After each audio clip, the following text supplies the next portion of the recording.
Bismillahirrahmanirrahim. Assalamualaikum warahmatullahi wabarakatuh. Perkenalkan, nama saya Aldiansyah dengan NIM 2002293 dari AP Reguler 3. Baik, saya akan menjelaskan tentang penyusunan rencana pembangunan jangka menengah daerah. Itu rencana pembangunan jangka menengah daerah atau RPJMD merupakan dokumen perencanaan pembangunan daerah sebagai landasan dan pedoman bagi pemerintah daerah dan dalam melaksanakan pembangunan 5 tahun. RPJMD bertujuan untuk menjadi acuan dasar pemecahan permasalahan daerah melalui yang pertama, koordinasi antar pelaku pembangunan. Yang kedua, integrasi, sinkronisasi, dan sinergi antar fungsi pemerintah daerah maupun pemerintah pusat.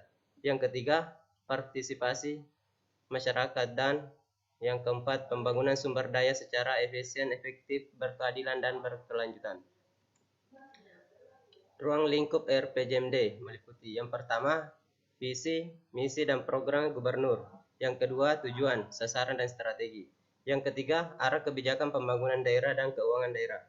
Yang keempat, program perangkat daerah, dan yang kelima, rencana kerja dan pembiayaan yang bersifat indikatif. Substansi RPJMD. Yang pertama, RPJMD menekankan tentang pentingnya menerjemahkan secara arif visi misi dan agenda kepala daerah terpilih. Yang kedua, ke dalam tujuan, sasaran, strategi, dan kebijakan pembangunan. Yang ketiga, ia merespon kebutuhan dan aspirasi masyarakat serta. Dan yang keempat, kesempatan tentang tolak ukur kinerja untuk mengukur keberhasilan atau ketidakberhasilan pembangunan daerah 5 tahun ke depan. Penyusunan RPJMD. Yang pertama, persiapan. Yang kedua, penyusunan rancangan awal RPJMD.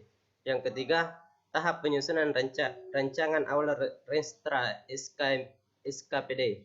Yang keempat, tahap penyusunan rancangan akhir RPJMD atau Restra SKPD.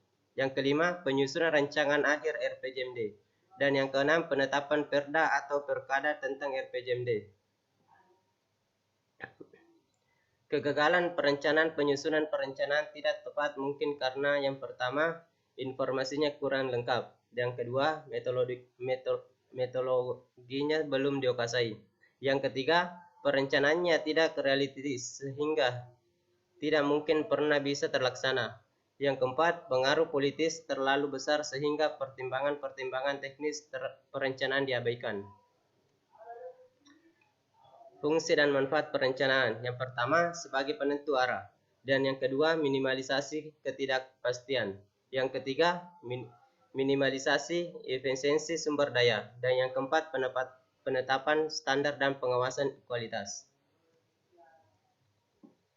Isi RPJMD memuat arah kebijakan keuangan daerah, strategi pembangunan daerah, kebijakan umum dan program satuan kerja perangkat daerah, lintas perangkat daerah, program kewilayahan, yang serta dengan rencana-rencana kerja dalam kerangka regulasi dan kerangka pendanaan yang bersifat indikatif.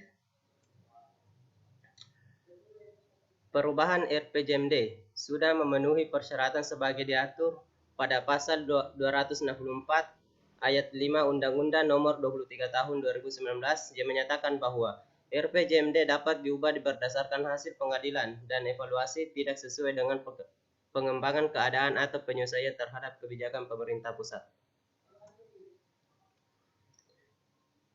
Yang terakhir, kesulitan dalam masalah perencanaan proyek yaitu tidak efektif dan efisien terkait waktu, keoptimalan dalam bekerja atau tenaga, kurangnya pendekatan tradisional masyarakat serta setempat biaya yang tidak mendukung strategis perencanaan kurang karena kurangnya satu visi dan misi antar pembuat perencanaan.